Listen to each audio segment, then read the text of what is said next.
Hey guys, in today's video, I'm going to be testing weird rackets. Oh my goodness. Oh no, wait. Oh my God. And the first weird racket I'm going to be testing is the Wilson Sledgehammer 3.8. And I'm actually a big fan of the Wilson Hammer series that was unfortunately discontinued. And I played with the Wilson Hammer for 15 years. And if you want to know the story behind it, check out my video titled My Racket History. And this racket is weird. If you look at the design, it has a super small throat. You see here, it's barely a throat. There's a super small hole right here. It kind of reminds me of the Prince Mono that didn't have a racket throat at all. It was just like a single beam going towards the racket head. And if you look at the design of the racket head, it has a very wide profile in the middle of the racket, and it kind of thins out towards the top. And also the design of the racket head is kind of like a V shape. It goes like a V towards the top, it evens out and then comes back around this way. And just swinging this racket in the air, I think this racket is going to have an unbelievable amount of power. It only weighs 268 grams. It has a big racket head measuring 110 square inches, and it's also very stiff. The stiffness rating on this racket is 77. And guys, I actually really like the feel of this racket. It feels good in my hand. I think it's going to have a lot of power. I actually like rackets like this. I don't like rackets that are very damp. I do like a racket to be very responsive. I can tell you the power on this racket is absolutely amazing. It might not be suited for everyone. See, I personally am used to rackets like this because I always play with very powerful rackets. Other players might have a harder time controlling the ball.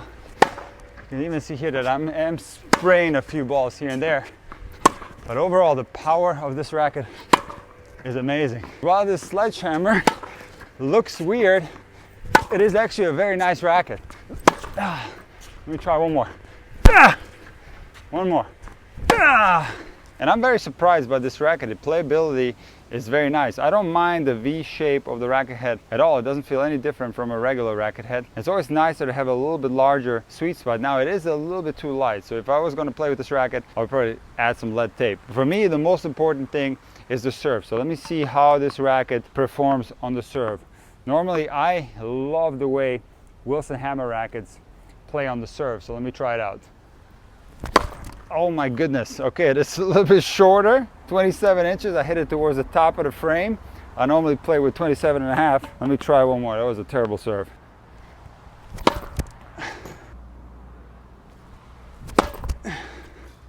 Okay, the control is not the greatest on the serve. I have to say, it's maybe even a little bit too much power. I'm going to try one more, last one. There it is.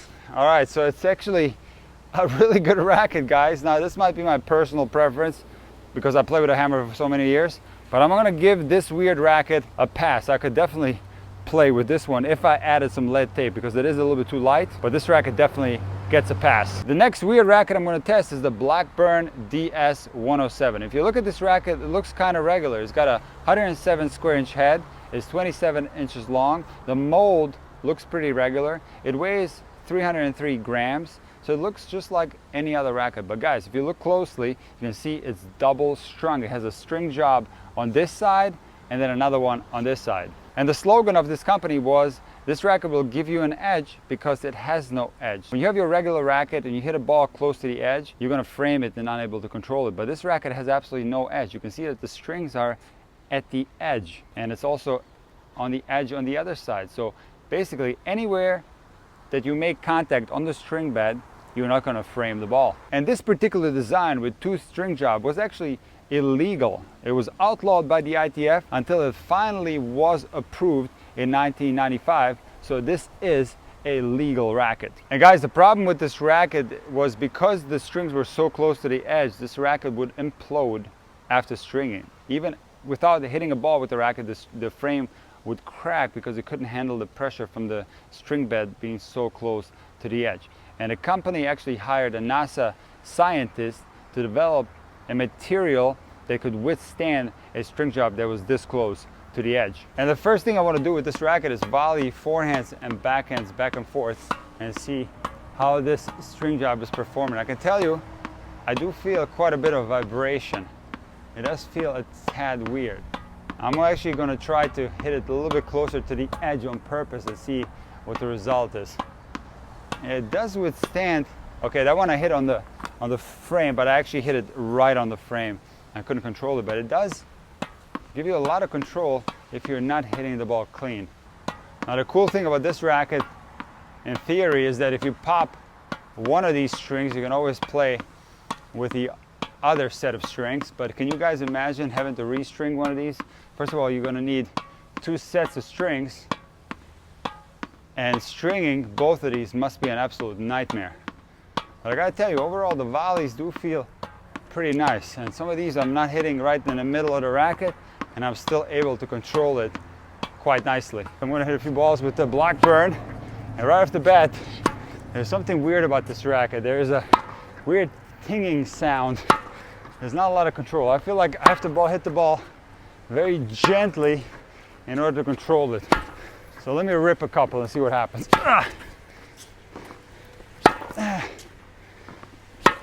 Yeah, I don't like the sound. And I do feel a lot of vibration in the racket head, possibly because the strings are so close to the edge. I am hitting the ball clean though. No frames so far. I'm going to do something very interesting. I'm going to flip the racket around and use the other side. I'm going to keep flipping it. And again, I'm going to flip it again.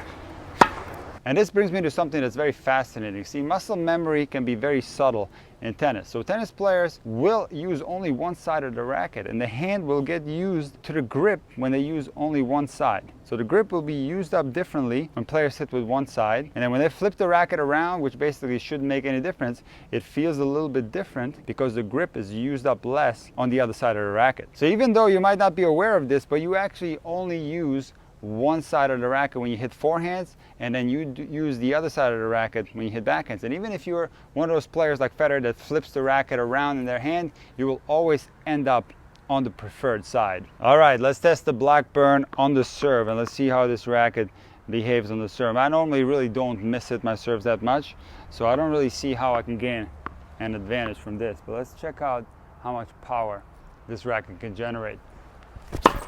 Oh, I gotta say, this racket on the serve does not feel that great. Let me try one more. I feel like I'm getting a lot less power. There's also less stability. The racket is vibrating a lot in my hand. Yeah, it doesn't really feel that great, I have to say. There's too much vibration. I'm not getting enough pop. Okay, one more. So while this is a really genius idea, having the string so close to the edge, I don't think I could ever play with a racket like that, simply because there's not enough stability there, there's too much vibration, and I don't think I can control the ball if I hit it very hard. So therefore, the Blackburn, unfortunately, does not get the pass. The next weird racket I'm going to test is the Weed, and I'm sure you've seen this racket at your local club, and it has a gigantic racket head. It's 135 square inches. So you might be asking yourself, is this even legal? A racket head that big? And actually it is. The ITF limit for the racket head size is actually 178 square inches. This is an older model which is made out of ceramic, boron, and graphite. It has a regular length of 27 inches and it's pretty light, weighing 10.2 ounces. Now the sweet spot on this racket is gigantic. You can probably play with your eyes closed, and there's actually a racket that's still made today, and I do still see it on the local courts. Another company that makes a similar racket is Gamma, and they make a racket called the Big Bubba, and it's actually even bigger than this. It has a racket head of 137 square inches. Have you ever seen players that have one of these rackets with a huge head, and they're just at the net picking up the balls this way with no technique? And this is what the Weed does. It actually can be quite forgiving on the technique, because that humongous sweet spot will let you get away with bad volleys like this. Let me see if I can keep the ball in play with the Weed. See, I'm putting a lot of spin on the ball, trying to control it, and it doesn't feel like it's got a lot of power actually, which is weird. But it is very forgiving. I'm not framing anything. Let me try to rip a few and let's see what happens. That wasn't very good. All right, there we go. Oh God. Oh my goodness. No control whatsoever. I can't get in the court with the Weed. There we go. A couple more. Yeah, it's very hard When I go full blast, I have very little control. The racket head is way too big. Last one. All right. The idea behind this racket makes a lot of sense. Make a huge racket head, make the sweet spot super easy, and players will have an easier time. And it might be true to some extent, maybe for elderly players. But if you're playing tennis at a little bit higher level, this is way too big of a racket head. And when you let the ball rip, there's absolutely no control whatsoever. And because of that, the Wii tennis racket does not get a pass. The next weird racket I'm going to test is a Snauwaert Ergonom. And look at the racket head. It's a regular 95 square inch racket head. The racket is 27 inches long. It's actually quite heavy at 379 grams. But the crazy thing about this racket is the angle of the racket face. This is so confusing, and I'm wondering already how this racket is supposed to be used. So one idea is we can hit the ball like this, and I might actually like this because I don't particularly like the bend. You can see the way the racket is angled, I can get a pretty good position of the racket head without bending at all. And if I flip it the other way, now I have the even weirder position of the racket head where the racket head is even lower, so I have to bend even less. Now how about a high ball? There's another advantage. When a high ball, you don't have to make any adjustments of your hand. See, normally we have to raise the hand to make contact a little bit higher. With this racket, you don't have to make any adjustments. You can keep your hand at a comfortable level, and the racket head is going to make contact with the ball perfectly when it's up higher. How about the kick serve? If you guys seen any of my kick serve videos, you know that I stress the angle of the racket face at contact as one of the most important things when it comes to the kicker.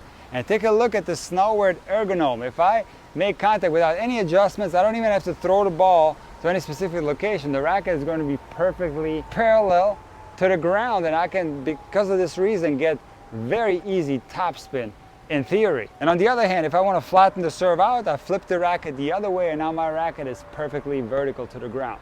So this is actually a genius idea, and I wonder how I'm going to hit with it. I'm 6'5", and this is a dream come true with this racket. I don't have to bend anymore. I get a low ball, I can stay straight up. Let me try a low ball right here. I don't have to bend, look. It's perfect. I think I found my dream racket. Now how about a higher ball? Okay, low balls are great. How about higher? That's pretty good too. Look at that. I like this racket actually. It's a genius idea. Let me try to rip a couple and see what happens. This is a true test. If I rip, it reveals the truth. Actually, it's not bad. I'm very surprised. I'm actually hitting quite well with this racket. Wow. Now I have no idea what side of the racket I'm hitting with. Hold on, let me check. Oh, okay. I'm hitting like this. Let me flip it the other way and see what happens. Oh no, this is wrong. I think this is wrong. Actually, no. This is not bad either. So I have two options. This feels a little bit more flat actually. I'm gonna flip it the other way. Yeah, I think this side is definitely better. Try a couple more. Oh wow. This is awesome, guys. One more. Wow. Whoever the genius decided came up with this design, my hat is off to you. This is absolutely unbelievable. All right, so let me try a few serves. So let's see. On a kick, if I hold it like this will put my racket more at an angle, and I should be able to get more kick. Let's see what happens. I'm gonna kick this one. Okay, not bad. Let me try again. Hit a little bit harder.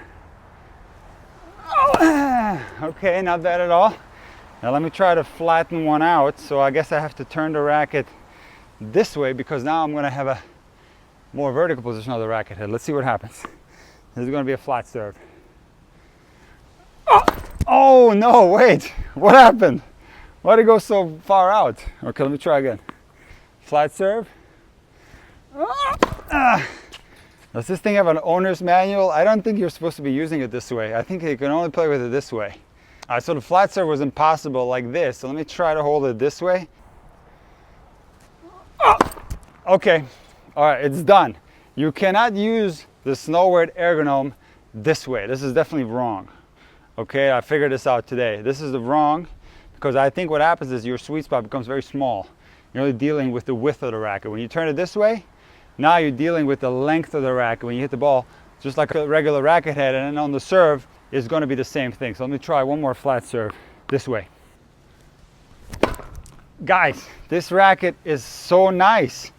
You're gonna be surprised, but I'm definitely going to give this one a pass. And finally, the last weird racket I'm gonna test is the Battistone Freestyle. If you take a look, obviously the weird thing is that it has two handles. I'm gonna get to that later, but there's another thing that's kind of weird about this racket is that it comes in 29-inch length. This particular model is 27.5, but if you wanna have the longest racket that's allowed by the ITF, you can get one of these that comes in 29. The limit of the ITF for length of the racket is 29 inches. When I swing this racket around, it actually feels pretty good. It's 308 grams, and overall it's a very nice racket. It's made out of graphite. But what about the two handles? So the two handles will allow you to play two forehands if you know how to play a forehand on both sides. So if you're ambidextrous, this might be a great option for you. A frequent question that I get from my students is, why are there no players that can play two forehands? And the answer to that question is very simple. So what happens if you try to play a forehand with the right hand and the left hand is that you're not going to have enough time to get the hand towards the bottom of the grip. So if I hit a forehand with my right hand and I'll go back to my ready position, if I get a forehand on the left side, I would have to flip my hands like this, and there's just not enough time for that. So playing at the high level, the only way you could pull off having two forehands would be if you hit a forehand on the bottom of the handle with your right hand or vice versa, and then if you hit the other forehand towards the top of the racket. And there's actually two examples of professional players that played with two forehands. And one of them was Evgenia Kulikuskaya, who was ranked 91 in the world. She was a lefty, so she would hit a forehand on the bottom of the handle like this, and then when she got a forehand on the other side, she would grab the handle towards the top and then hit a right-handed forehand. And on the ATP Tour, there's a player called Cheng Yu Kim, and I'm sure I'm not saying the name right, but this player is quite amazing. He reached a ranking of 296. He serves with his right hand on the do side, and then he serves lefty on the ad, and he also has two forehands. Disclaimer, guys, I don't have a lefty forehand, so this is going to be a complete disaster. But even playing my righty forehand, it's such a weird angle. I don't really, look, I'm missing everything wide. What's going on? This is so weird. I cannot get the ball straight. Now, let me try to figure out why I'm missing wide. So this is all logical. We can figure this out, guys. All right, so I have muscle memory in my wrist at contact. It's not something you can change. I've hit millions upon millions of forehands. There's contact is always going to be the same. So if I'm making contact like this, okay, if my hand is in the middle of the frame, let's see what happens if I change this angle and I hold. Ah, look at this, guys. Now the racket is angled this way. This is why my balls are going wide. All right, guys, so now I'm going to try to bend my wrist a little bit to adjust the contact point. And this is actually working. So if I bend my wrist down now, I'm not missing it as wide. But unfortunately, I don't like having my wrist this bent. I am used to having a more cocked wrist position, more extension in my wrist. So this does not feel good. Let me try to rip a couple. Okay, no control. But rather than the racket doing the no control, I think it's rather the fact that my wrist is bending and I have more activity at the moment of contact, and that's why I'm spraying the ball. Oh, my lefty forehand is so weak. All right, this actually works. Someone that is ambidextrous could definitely benefit from a racket like that. There's no issues with timing whatsoever. Because with this racket, you don't really face the problem of switching towards the top or the bottom of the grip because you have two handles. So if I get a forehand on this side, I can hit it like this. And if I get a forehand on this side, I can hit it like that. All right, now also you could probably do a two-handed backhand on both sides. Let me try that. Oh, that feels really weird. Oh no, what's going on with this? This is awful. Wow, why? I'm gonna have to analyze this. I can't do my backhand anymore. It's terrible. All right, let me try to figure out why I can't hit a backhand. Okay, so if I hold it like this and I hit it, what's the difference from this to, let's say, this when I hit my normal backhand? Okay, I know what it is. So if I hold my hands like this, the hands are further apart, and because this right hand is further away from the left hand, I get less range of motion. So I would have to turn more or pull this arm further back to get the same amount of backswing, as opposed to having the hands closer together. Now they're moving back together, and it's a lot easier to take the racket back. So this is why I felt less range of motion as I was taking the racket back with this racket. I'm going to try to hit a serve, but I don't know which handle to use. I have two options. I can go here or I can go here. So if I go here, the racket head is further behind, so maybe this would be better on the kick. And if I hit a flat serve, I could hold this handle and it'd be further out front. Let me try that. I'm going to hit a flat serve. I'm going to take the handle that's on the right and see what happens. Oh my God. That did not go well at all. All right, let's try a kicker. I'm going to hold it with this handle and see what happens. On the kick. Oh my goodness, that went to the ground. All right, so let's try to figure out why. Again, I think it has to do with the angle of the wrist, because I have a certain muscle memory on my serve. Now it's changed because this handle is angled, unfortunately. I'm not used to it, so I'm most likely on the kick holding it, let me see, like this. And now when I have this handle, you see it closes the racket face. That's why it's going into the ground.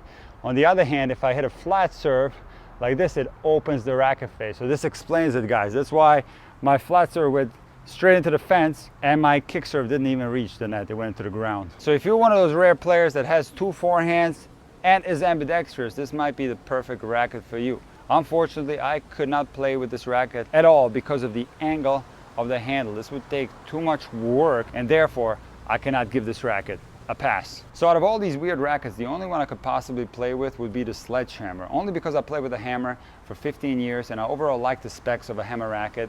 It's very stiff, it's also head heavy, and yes, the racket head size is too large, but I could probably get used to that. If I added some lead tape towards the top of the racket and maybe towards the throat, made it overall heavier, there's a small chance I could play with this racket.